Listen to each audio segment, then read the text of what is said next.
This week on Inside the Government, we discuss the warehouse receipt system with the chairperson of the council, Ngige. We will be trying to find out what they have done so far, the grounds they have managed to cover, and what is the way forward. Thank you very much indeed for finding time to be with us on Inside the Government. I mean, it's proper to say almost 1 year down the line since the act came into force, and how many months now? Almost 11 months down the line since the council was formed and operationalized. What would you say has been your biggest achievement yet? Well, thank you, Brian. I think one of the biggest achievements really in the establishment of the Warehouse Receipt Systems Council is the putting in place a very well coordinated and very well resourced in terms of expertise board of directors representing both the government interests and also the private sector interests.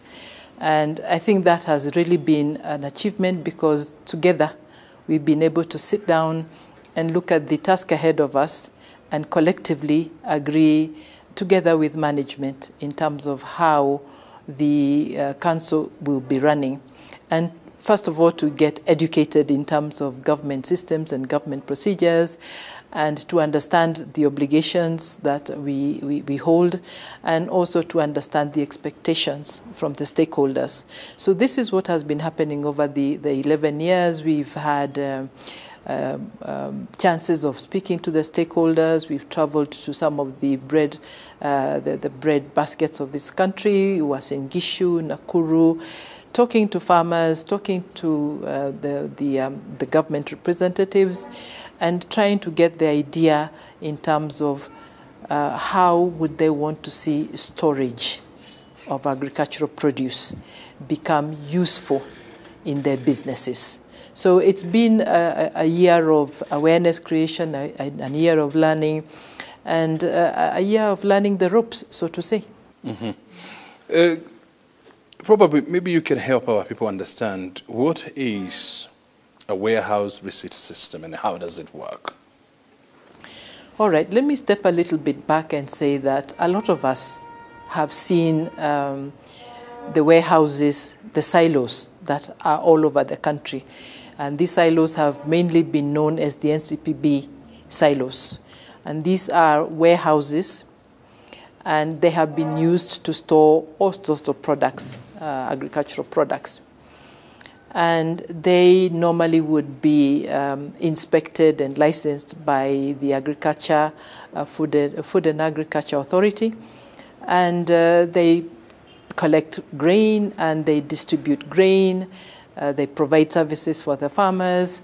And this is what a lot of us understand these silos to be, or these warehouses to be. And they will continue to be so. The difference between what I can call the kawaida warehouses and now the ones that will be working with the Warehouse Council Receipt, with the Warehouse Receipt Council, is a second level in terms of the kind of services that will be delivered to the farmers and, of course, the buyers as well. We're talking about a system that will be looking at these warehouses to see that they fit within the desired standards, the desired industry standards, which of course have now become public standards, and that they also meet the expectations of the buyers, particularly in terms of maintaining quality, providing the assurance of the quantity itself. And of course, once you get a piece of paper or a receipt that is from the WRS, that receipt is supposed to guarantee the commodity within the specific warehouse. Correct? And once you get that receipt, it becomes like a collateral. Your merchandise becomes a collateral. In other words, and this is a system that our parents are very used to, particularly in the days of coffee, the days gone by of coffee, that you took your produce to the warehouse, you got a receipt, and with that receipt, it could give you credit. You could go and pay for services, you could go and pay for products, you could even pay school fees. So it's somehow reviving that system of providing farmers with collateral, providing farmers with instruments they can go and get credit even from the banks or credit in services. And that is because it is backed by a system that provides assurance of the quality, of the quantity, and of the actual merchandise stored in the right conditions in these warehouses. Yeah. It's proper that you have talked about the coffee sector, which was big in terms of using the warehouse receipt system back in the days of the Kenya Planters Cooperative Union. But a lot of farmers, they still remember how they lost their produce, to some of these institutions. Until today, they are still bitter.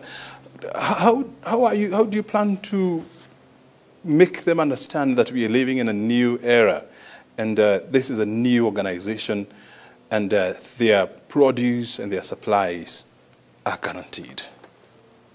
Well, to begin with, where you do not have effective regulations, it's very easy to lose your way. If you take, for instance, driving even in this country, if we were not regulated in how we drive, you can imagine what chaos there would be on top of the current chaos, despite the regulations. So that was the missing factor in the warehouses of the then day. And hopefully now with the act that was passed in 2019 and the regulations that accompany that act, we should be able to bring order which brings together the stakeholders, and collectively they have agreed this is the way they would like the industry ordered, right? And then it is our hope that once we inculcate the order from both the producers, the handlers, the transporters, and the buyers, then this fear of warehousing will be dissipated over time. So as a council, what is your expected role in the whole warehouse receipt system value chain? Let me step back and say, okay, if we take a value chain like maize, and you harvest your maize and you want to take it to the stores. For instance, we talked about the stores that are very well known in this country, the National Cereals National Cereals Board. These are the ones that are very well known. The first thing they would do is to check the quality of that maize, particularly in terms of the moisture content, because the moisture content, and if it's not checked, can lead to other complications. They will, of course, check for physical damages, infestation, and volumes and other organic elements of quality. So once that product is taken into the warehouse, it then waits for a buyer to come along and buy it. Now, for that, to begin with, that warehouse needs to have met certain standards that are set by the government, particularly now from the perspective of public health and also food safety and all of that. So these warehouses are licensed, so to say. They're inspected by AFA, like I mentioned. They're issued with a license to operate.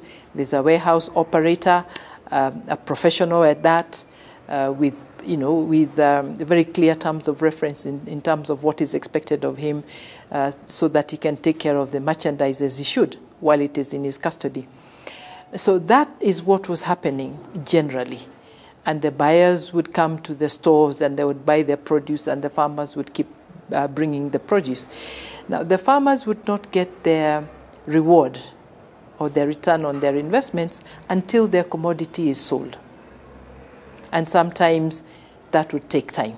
We all know that farmers keep complaining they don't get paid on time, they don't get paid the right amount. So there was all that.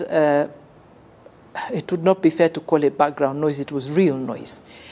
So what the difference between that system of warehousing and what the warehouse is bringing on board is the fact that the warehouses that are inspected and certified by the Warehouse Receipt Council will now provide that assurance where that merchandise is quality assured. I know so far the government has released the silos that were previously owned by the National Cereals and Produce Board in five towns of Nairobi, Eldoret, Meru, and so forth. But farmers are yet to understand. So once you deliver your commodity to the receipt system, to the warehouse, so how much are you going to pay and for how long? And who determines who pays what? Because you have farmers, delivering different commodities. Others could deliver rice, maize, those kind of stuff. So how much are they going to pay, and who is going to determine this is the amount that you're going to pay? And number two, what happens if I deliver my products or my commodity, and then prices come crashing? Let me start by looking at those warehouses and the fact that some of the facilities have been released to the private sector. We do have, even as we speak, the warehouses that are owned by the National Cereals Board, but we also have private sector, privately owned warehouses. So what NCPB has done is they have released something to the tune of a million bag space to private sector to uptake, to do trading with them. And this is because there is extra capacity in terms of these silos all over the country. So you have both the public and you have the private, the Cargills, for instance, of this world. And here it means that the farmers have a choice as to where they can store their products. They can go to NCPB or they can go to the private warehouses. Remember, a lot of our farmers are small scale. They can actually aggregate their products and collectively deliver it to whichever warehouse they feel they would like to do. And so that is what, in essence, makes the difference, because from there they can then either get the warehouse operator to sell, or they themselves can walk away with their receipt and go and actually do trading with that receipt. That's what makes the difference. Who determines what is to be paid for that service of storing the merchandise in the warehouses? Pretty standard. And what are these services anyway? If you go to NCPB, some of the services they provide include drying. You could deliver your maize and it's below the 13% expected water activity. So you'd have to pay a fee for that. They could also charge you a fee for putting a bag of your merchandise in the warehouse per a period of time. That could be another test. They will also look at aflatoxin levels. And if your maize does not comply with the levels that are stipulated, they can ask you to take it away. They would not allow it to go into the stores. So who pays for these services? Generally, it's the farmer who will pay for these services. And it will be, I think even in terms of the testing of aflatoxin has actually been standardized. There was a proclamation that it shouldn't exceed a certain amount of money. I'm afraid of quoting the exact figure now because I quite don't remember it. But there is a minimum fee to pay for that aflatoxin. There is a fee to pay for the storage. There is a fee to maintain the conditions within the warehouse. And all of this is not meant to stifle the business for the farmers. If they look at the final calculations at the end of the day, if they were to even spend 100 shillings, they would still be benefiting a whole lot more from a value-added product, so to say, that, as I keep saying, carries that tag of quality assurance. So far, I know that there's a process to try and attract private investors to set up silos and warehouses for these commodities. How has been the response so far? Well, what has been pleasing to the council especially is the reception that we have received from NCPB itself. They're very willing to play game. In fact, they have provided warehouses that they have brought up to the standard that is expected. And some of these warehouses will be launched by October of this year, belonging to NCPB. They've also invited private sector to come on board and take some of the warehouses that private sector might find useful for their purposes and pay, of course, a fee. Then the other thing is, of course, that the fact that you're looking at different commodities, different areas, rice in Mwea, Kisumu as well. You're looking at potatoes, which are now coming up very well. Interested in looking at warehousing the planting material as well as the ware potatoes, the coffee and the teas. All these products, all these products are now coming out to say, actually, this warehouse, and especially when it is at this level of accreditation, is going to be an answer to the losses that we have been experiencing as farmers. It's going to be an answer to the quality issues that we have been experiencing as millers or as processors. Because you remember only a couple of days ago we were talking about aflatoxin maize in the stores, in the supermarkets. This could be sorted out if we had a system of demonstrating that actually the flour that has been milled by certain millers are totally free of aflatoxin because they've gone through this kind of a process which can be validated at any point in time. So the response has been positive from both the farmers and the off-takers or the processors. But of course, we still have segments of people who are yet to understand. And by the way, we have also brought on board other stakeholders like the banks who are very, very keen to see how this is going to contribute to the reduction of the risk element in terms of financing, warehousing, financing, trade of agricultural products. So we have a bit of mixed reception, but I think it's more weightier on the ones that are supportive. Yeah. Do we have, so far, apart from the NCPB, do we have any other private sector player who has been licensed to be an off-taker?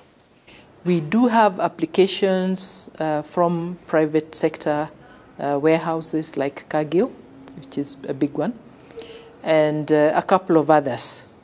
But this is an ongoing initiative. We're reaching out, and we expect to see establishment of quite a few. And also the other ones that are showing a lot of interest are the counties themselves. The counties are saying they want their own warehouses, which would be under their control. Farmers in their cooperatives have also shown interest either in leasing the NCPB warehouses so that they run them as private entities, or in putting up their own. So there's a lot of interest, and this would be fantastic. You also have proposals from people who are using other technologies, like the hermetic technologies for storage. So all these initiatives are coming out perhaps as a response to this whole approach of mitigating against destruction of produce because of poor storage. Mm-hmm. When the council was being launched, and the agriculture minister was very categorical that one of the other ways that farmers are going to benefit from this system is that it's going to cut off the middlemen, the brokers and the cartels, from the system, because now you don't have the pressure of selling your commodity because you don't have storage. But when you look at other countries that have put to trial this kind of a system, you're talking about Uganda, you're talking about Tanzania, you're talking about Malawi, South Africa, they are still battling with the issue of brokers and dealers, and cartels within their value chain. How do you plan to deal with this as a council? Well, there are two ways of looking at these players in the value chain. They do play a key role in terms of aggregation. They do play a key role in terms of, sourcing widely and also sourcing different commodities at different times of the year. And they really do know where to go for what commodity at what time of the year. And one would hope that at some point we can actually professionalize aggregation. We can actually make it part of the value chain, because if you think about the small-scale farmers, to be able to have produce that they can take to a warehouse would take quite a few farmers to come together and aggregate their products.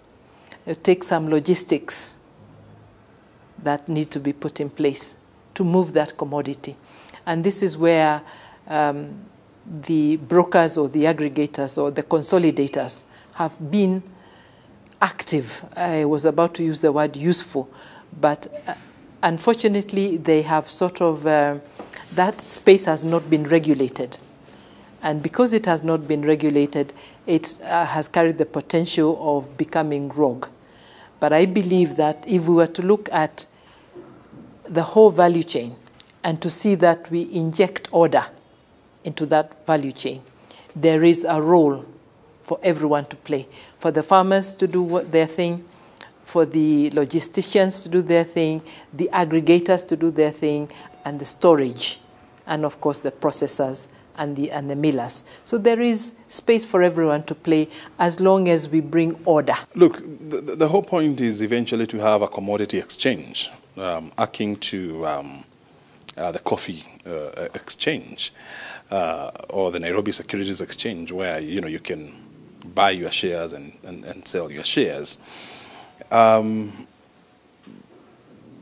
we made any steps towards the realization of this dream? Indeed, the machinations to put in place the COMEX are in place, and it is really a question of time as to when the COMEX comes on board. The COMEX is then supposed to take the merchandise or the produce from the stores and put it into the trade space, so to say. But in the meantime, we're working on market linkages as we wait for this COMEX to become. And when it does, then it will ease the whole process of trading, so to say. But that doesn't stop the farmers and the traders doing business among themselves today. And it also brings on board even more order. And the fact that issues of governance are also taken care of in that process. But it's proper to say that, for a warehouse receipt system to function properly and, of course, to benefit other players, it's proper to have a commodity exchange whereby, I'll be willing and I'll be in a position to sell my commodity, to the highest bidder. How long are we likely to wait before COMEX is operationalized? Very difficult question, and I don't think I want to make an attempt to answer it. It's not within, it's not within my remit, but our expectations are high. I know, of course, this doesn't fall within your purview, but it somehow affects your operations, in a great way, and so the two must move in tandem, and when you engage with your parent ministry, which is the Ministry of Agriculture, and of course the Ministry of Trade, which is also supposed to play a role in helping set up, the COMEX. What are they saying? In actual fact, we have discussions between ourselves, and we look at the challenges that are facing us, mainly to do with the resources to put that commodity exchange in place. But in the meantime, we have agreed that as we put the systems in place with the Warehouse Receipt Council, and these systems, like I said, are the systems to audit those warehouses and to issue these licenses. We are doing that through a registry at the moment, so that very soon you can actually go to this registry and you can see which warehouses have actually been issued with the warehouse receipt, and that the COMEX would then take it from there. They would take all the warehouses that are certified or accredited or issued with this particular receipt, and then take on the trade from that perspective. But in the meantime, as we wait for COMEX to come into play, trade business will still go on. You're talking about enlisting the services of our financial providers who will use this receipt, to advance loans to farmers or to give them a credit. So far, how many banks have opted into this platform? We actually have a group of about 6 banks which have shown interest, and at the moment they attend a lot of our meetings with the warehouse operators or with the farmers, and we're going through a process of sharing information in terms of the processes that are being put in place. Actually, the WRSC has engaged an expert from Ghana who's very experienced in the business of warehousing, and he's been training the staff at the Warehouse Council Receipt, but also bringing on board these banks who have shown it. And of course, for this whole system, to be successful, farmers must be onboarded and, of course, buy into this idea, own it and fly with it. So far, almost 1 year down the line, how many farmers have you managed to bring on board or have managed to buy this whole idea? How many farmers have we been out there and spoken to? Like I mentioned, and even as we speak now, the management is out there working with the counties. Very fortunately for us, the counties have become a very important conduit.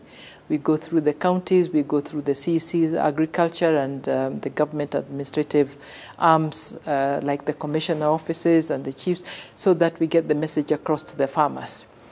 I couldn't give you a specific figure, but I can tell you that the word is out there. And we can see that because we are seeing reactions to WRSC information, reactions that are both positive and negative. And with time, we hope that the positives will outweigh the negatives as the information goes penetrates deeper among the farmers. Before I let you go, the success or the failure of this whole system, is rested on the burdens of your council. What do you plan to do to ensure business continuity and, of course, the success of the warehouse receipt system in this country going forward? Business continuity, business growth, business productivity improvement.